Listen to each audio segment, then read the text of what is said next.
I processed the forms for 6 years before I understood what I was reading.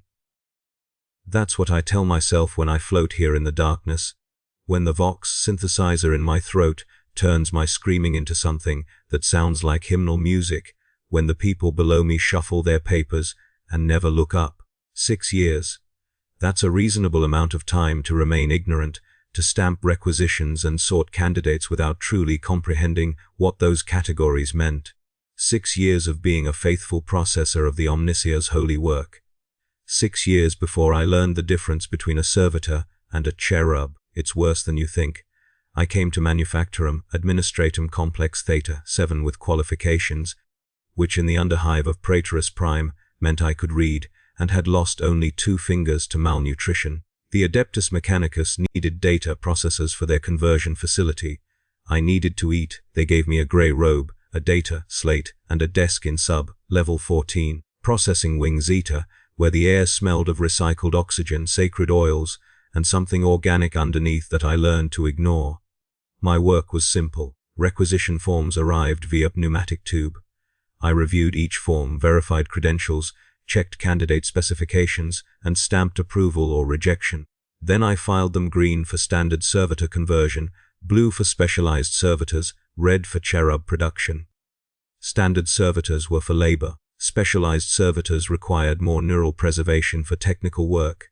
Cherubs were for personal assistance, messenger duties, decorative purposes in ecclesiastical facilities. I stamped hundreds of forms each day. Read, verify, stamp, file. My supervisor Hectora, elderly, with 3 mechadendrites replacing her left arm, told me efficiency was prayer.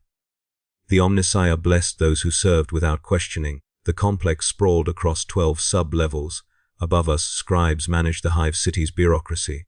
Below us, the Mechanicus performed their sacred work of transformation. I rarely saw the actual conversion chambers, but sometimes I ventured into the storage wings. That's where I first noticed the sounds. Servitors were quiet.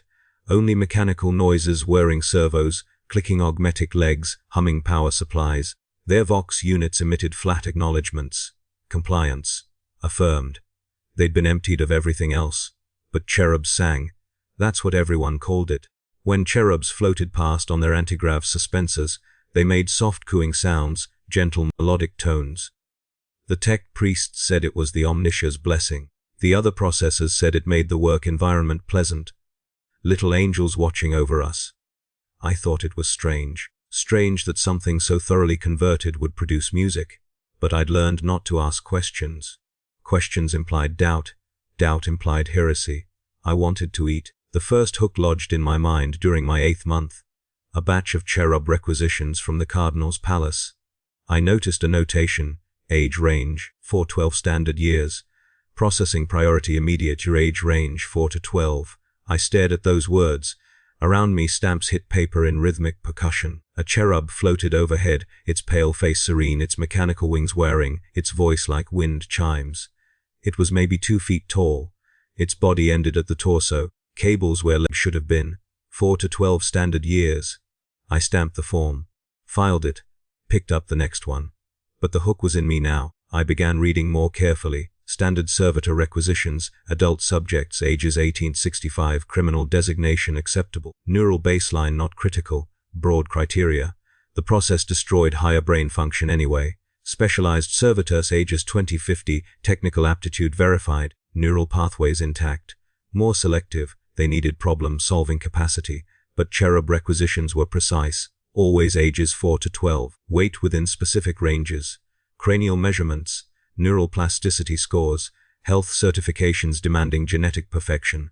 The candidates had to be measurably perfect children. I noticed the source columns. Standard Servitors came from prisons, penal colonies, medica facilities. Specialized Servitors from failed acolytes, dishonored veterans, contract violators. These made sense. The Imperium recycled those who forfeited their rights. Cherub candidates came from orphanages. Reject lists. Underhive child capture sweeps. Surplus quotas. Children who wouldn't be missed. Listed by height and weight rather than name. Identification numbers rather than identities. I stamped the forms, but now when Cherubs floated past, I looked at their faces. Really looked. The proportions were wrong for adults. Soft cheeks, delicate jaws, large eyes. These were children's faces, carefully preserved, mounted on machinery that would never let them grow older. The singing followed me home. I'd wake hearing that melodic cooing. Not real, but memory played it back anyway. I'd lie there telling myself I was overthinking. Everything served the Emperor's will. There had to be a reason. I lasted 3 more months before I asked Hectara. We were alone in the filing room. I held a stack of Cherub requisitions, red stamps vivid against aged parchment. Why children? My voice came out small. For Cherub conversion. Why specifically children? Hectara's mechadendrites froze. Her augmetic eye whirred as it focused. Then her human eye softened slightly. Neural plasticity, she said, reciting from technical manual. Young minds adapt more completely. Adult subjects resist, even after lobotomization. Their patterns are too rigid. Children's brains are still forming, still flexible. The augmentation becomes part of them. But the candidates are surplus. Orphans who would die in the underhive. Rejects who would be culled anyway. We give them purpose. Eternity in service to the Omnissiah. It's mercy in its way. I nodded, filed the requisitions. Didn't ask again, but the hook was deeper now. I began tracking numbers on a hidden scrap of parchment. For every 1,000 Servitor conversions, approximately 15 Cherub requisitions. It seemed manageable, but Praetorus Prime was one hive among millions. This facility one among thousands. If the numbers scaled across the Imperium, I stopped calculating. Some mathematics were dangerous. The Cherubs floated through the complex on endless errands, singing. I watched them now, noticed they congregated most heavily where senior tech priests and overseers worked.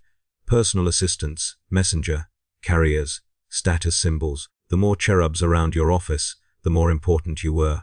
Never grow up, never tire, never rebel, never die. I started having dreams. Processing requisitions, but the forms had photographs, children's faces staring out, some crying, some blank, some smiling, hoping to be chosen for something good, and I stamped each form. Approved, approved, approved, and the cabinet was infinite, and I filed forever, and somewhere I heard singing. I woke with my nails cutting crescents into my palms. I reported to my shift, maintained my efficiency. The Omnissiah blessed those who served without questioning, but I couldn't stop questioning. In my 10th month, a tech priest named Castrum requisitioned an urgent file. Hectara was in a meeting. The task fell to me. I rode the lift to sub-level 2, clutching the file, trying to ignore my trembling hands. The higher I went, the smell changed. Disinfectant, sacred oils, and underneath, meat, blood, bodies being taken apart and reassembled. Sub-level 2's corridors were wider, harsher lit. Through reinforced windows I glimpsed conversion chambers, surgical theaters where tech priests worked, bodies on slabs being integrated with machinery. I didn't look closely. I focused on finding Castrum's office, delivering the file, returning to my level where I didn't have to see. But the sounds reached me anyway. Servitor conversion was almost silent. Mechanical noises, surgical tools, augmetic rigs, hydraulic hisses, but no voices. The candidates were unconscious or already lobotomized. Cherub processing was different. High-pitched sounds filtered through inadequate soundproofing. My mind tried to identify them as machinery. But underneath were noises no machine made. Small voices, children's voices. Not words, just sounds of confusion, fear, pain. Then something changed. The voices became different. The fear smoothed into melody. The crying became singing. The protests became those gentle cooing sounds I'd heard for months. The same sounds everyone called music. I stood frozen, understanding crystallizing like ice water. The Cherubs didn't sing, they cried. The process did something to their vocal synthesizers. It transformed distress into something pleasing, into music, into hymns. The Mechanicus had engineered them to weep beautifully, to express anguish in tones that made humans smile and never question. I delivered the file. Returned to sub-level 14, processed the afternoon's requisitions mechanically. A Cherub floated past, singing. Its face was serene, sculpted into unchangeable peace. Its eyes tracked across the room with perfect focus. Aware, responsive, aware. That was the third hook, and it tore something inside me. Servitors were emptied. Their higher brain functions scooped out. They didn't suffer because they couldn't. They were tools made of meat. Horrible, but merciful in its thoroughness. But Cherubs were different. Neural plasticity, Consciousness retention. The specifications suddenly made terrible sense. The Mechanicus chose children because their brains could integrate while remaining partially aware. They kept enough consciousness to be obedient, to understand orders, to feel fear of punishment. They kept enough memory to know what they'd been. They kept enough emotion to cry, though the crying came out as songs. They weren't tools, they were slaves.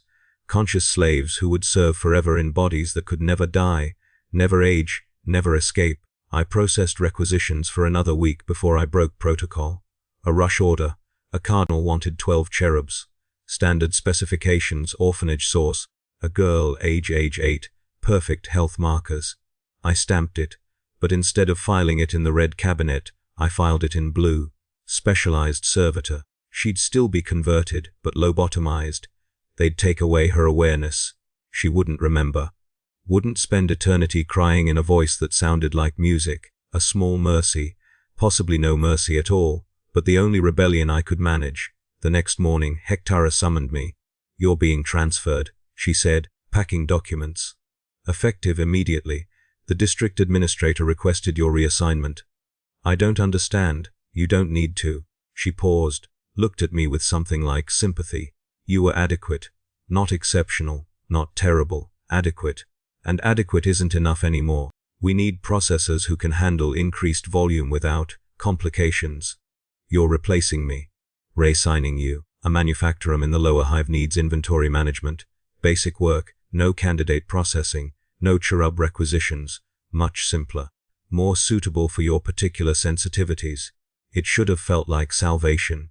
Instead it felt like failure, like I'd been weighed and found too weak for necessary cruelties. When? This afternoon. Finish your queue, then report to transit. I processed the morning's requisitions, final stamps, final approvals, final participation in the system that transformed children into eternal servants. A cherub floated past carrying parchment. It sang as it moved. I looked at its face, really looked, and I recognized the identification photograph from 11 months ago. One of my first approvals. A boy age 9, orphanage source. His intake photo showed a thin face and suspicious eyes. 11 months ago, I'd approved his transformation. Now he served, conscious and aware and eternally crying in tones that sounded like joy. He would serve for centuries. Longer than I would live, long after everyone who remembered him as human was forgotten. My hand cramped around the stamp.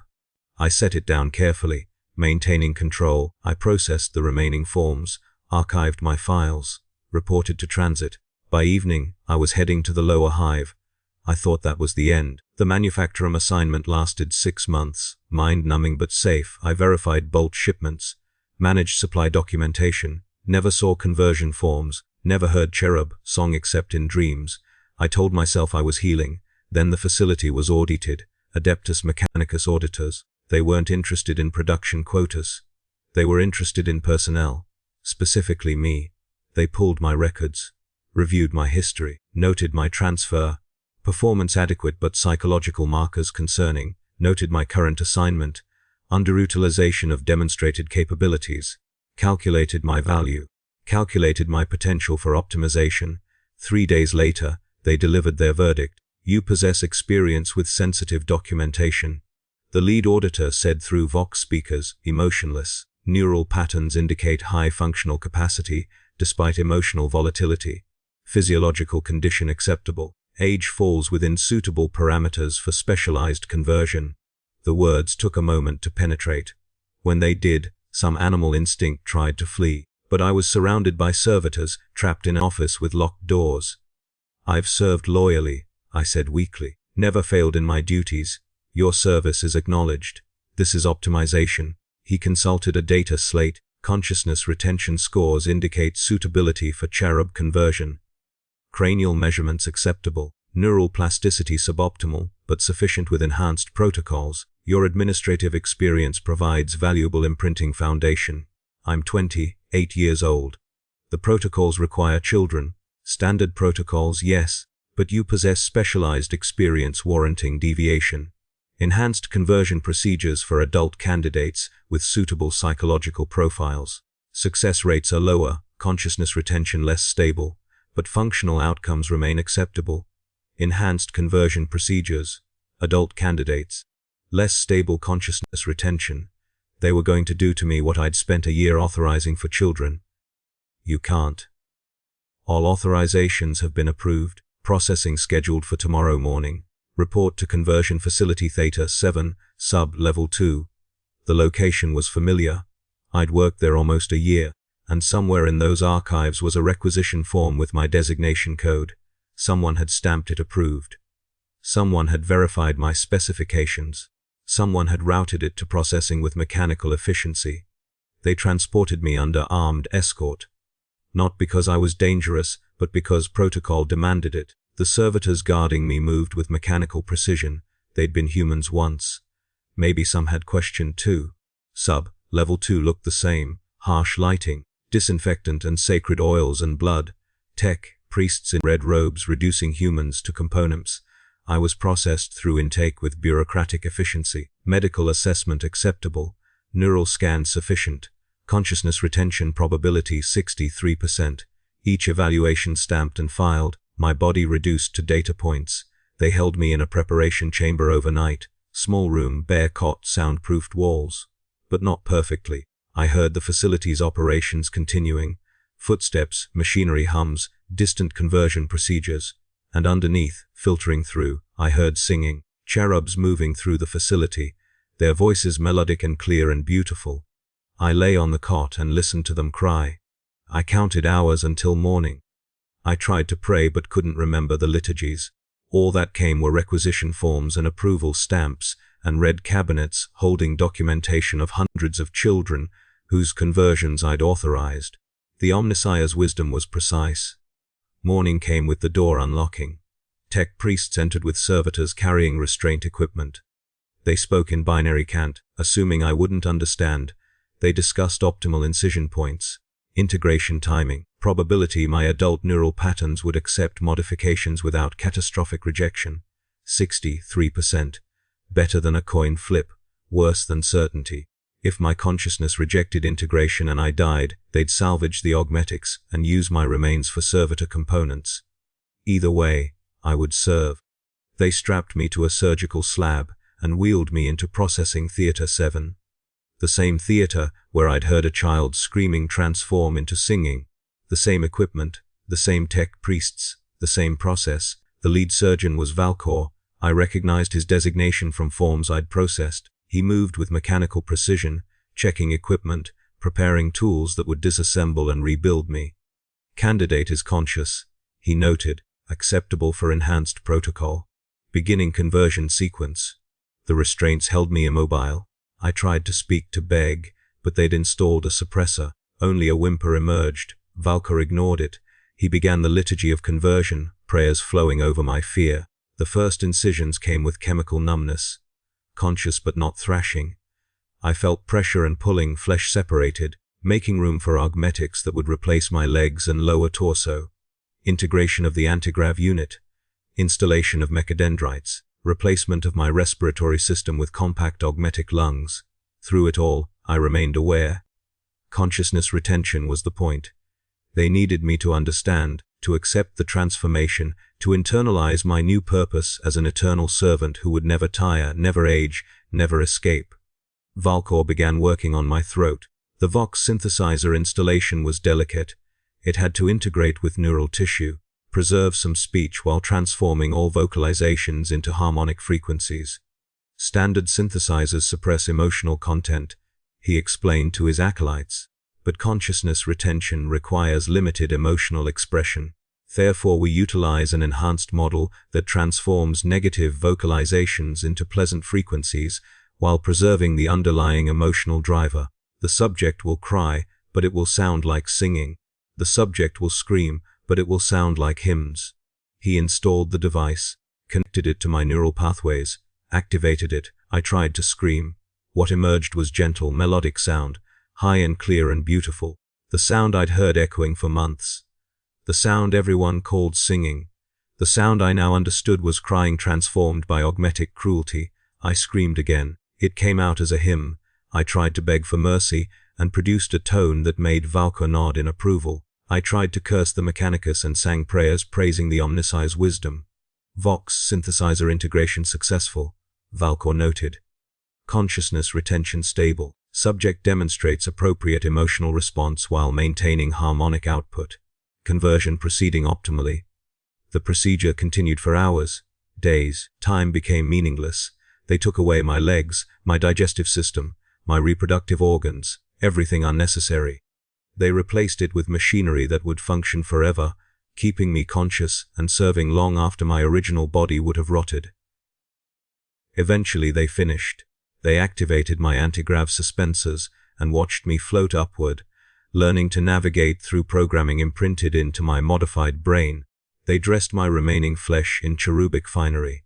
They pronounced conversion successful and filed their reports. Then they assigned my duties. I serve in the Administratum offices now, sub-level 14, processing wing Zeta, where I processed requisitions for almost a year. I float through familiar corridors, managing correspondence, delivering documents, attending to data, processors at the desks where I used to sit. They don't look up. Why would they? I'm just another cherub, eternally young, eternally serving, eternally crying in a voice that sounds like blessing. Sometimes I float past my old desk. Another processor sits there, stamping forms and filing them. Green cabinet, blue cabinet, red cabinet, efficient, adequate. The Omniseer blesses them. I watch them process cherub requisitions and wonder how long before they question. How long before they understand. How long before they end up like me. At night, when shifts change and office is empty, I float in darkness and remember what I was. The memories persist. Consciousness retention was the point. I remember my name, though no one uses it. I remember my life before. I remember thinking I could escape. I remember thinking my transfer meant salvation. I remember the exact moment I understood the difference. Worse than you think, I said at the beginning. Worse because servitors are empty. They don't suffer because they can't. But cherubs are aware. We remember. We understand. We know what we were and what we've become, and that this is forever. The difference between a servitor and a cherub is consciousness. We're still in here. Still aware, still screaming. The screaming just sounds like singing now, and the worst part, the detail that breaks something inside me every time, is that I helped build this system. For almost a year, I processed requisitions authorizing hundreds of conversions. I verified specifications. I stamped approvals. I filed children into red cabinets and told myself it was necessary. I became a component in the machinery that created conscious slaves whose suffering would last centuries. Now I'm one of them. Justice, perhaps. I authorized conversions, and now I serve as a conversion. I processed children into cherubs, and now I am a cherub. The system is perfect and complete. I float here in darkness, above the desk where someone stamps requisitions. Tomorrow I'll attend to duties, deliver documents, sing my beautiful songs that are actually crying. I'll serve for centuries.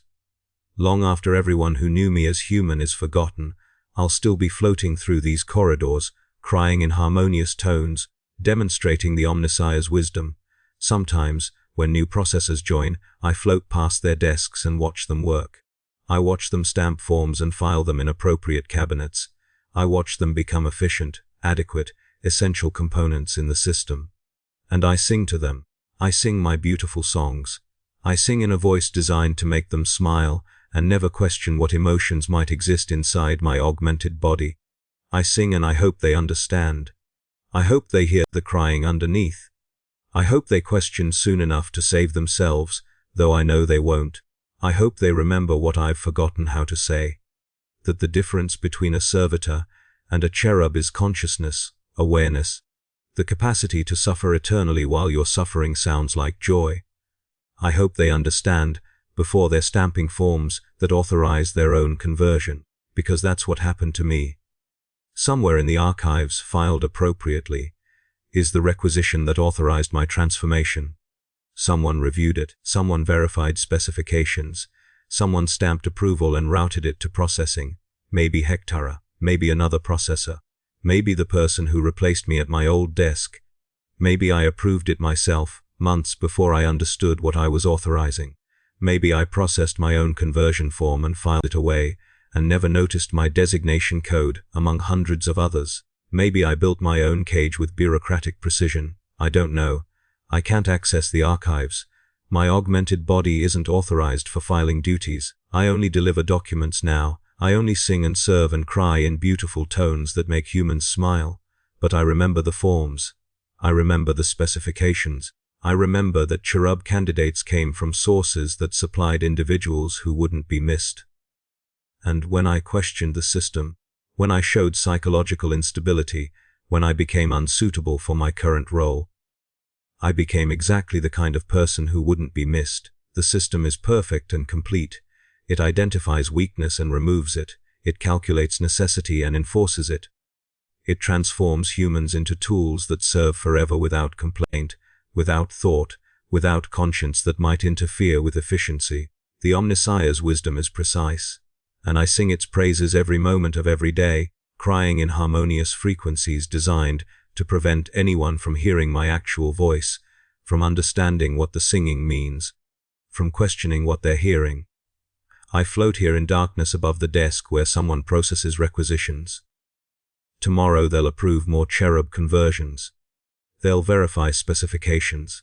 They'll stamp forms and file them in the red cabinet. They'll maintain efficiency and tell themselves they're serving the Imperium, and somewhere, those approved candidates will be strapped to surgical slabs and systematically disassembled and rebuilt into something that serves forever. They'll scream and the screaming will transform into singing. They'll beg for mercy and produce hymns praising the Mechanicus. They'll cry for centuries while humans smile at their beautiful voices and never wonder what the singing means. That's the difference between a servitor and a cherub. That's what I learned after a year of processing requisitions. That's what I understand now, floating here in my augmented body, crying in tones that sound like blessing. Servitors are empty. Cherubs are full of awareness, full of memory, full of consciousness that persists through centuries, full of suffering engineered to sound like joy. It's worse than you think. It's worse than I thought when I stamped those first forms. It's worse than anyone understands until they're floating above a desk, singing their gentle songs, crying their eternal tears that everyone mistakes for devotion. The system is perfect and complete, and I helped build it, and now I am it, forever. The singing continues, it never stops. And if you listen carefully, if you hear a cherub floating through corridors, producing those gentle tones that make the work environment pleasant, you might understand what the sound actually means. You might hear the crying underneath the harmony. You might recognize the difference between a servitor and a cherub before it's too late. But you probably won't. No one ever does. They just smile at the singing and continue stamping forms, filing them away, processing humans into machinery that serves forever. The Omnissiah blessed those who serve without questioning. I questioned. And this is my answer, floating here in darkness, singing forever in a voice designed to make my suffering beautiful. This is the difference. Remember it. Though I know you won't.